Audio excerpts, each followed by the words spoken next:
Иглин районында 11 кешенең хлор пары менән агулану осрагы теркәлгән. Тәфтиш комитетынан хәбәр итүләренчә, зыян күрүче компания Ясная Поляна авылындагы Мунса комплексларының береһендә ял итәргә килгән булган. Төнге вакытта авырый башлаган кунакларның береһенә ашыгыс ярдәм сакыртыла. Һуңыннан тагыла 10 кешенең үзләрен насар тоюы турында хәбәр ителә. Якынса мәгълүматлар буенча Мунсалагы бассейнга саманнан тыш артык хлор өстәлгән булган. Зыян күрүчеләрнең барыһы Өфөнең 21-нче дәваханаһына озатылган.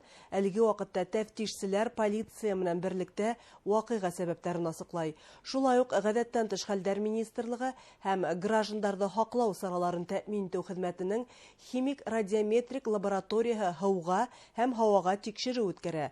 Иглин район ара тәфтиш бүлеге хәвефсезлек талаптарына җавап бирмәгән хезмәт күрсәтү статьяһы буенча җинаять эше кузгаткан. Аллергия случилась на хлорку очень сильная, и всем остальным тоже плохо, все начинают кашлять, потому что у нас просто весь дом вот в очень резком, едком запахе хлорки.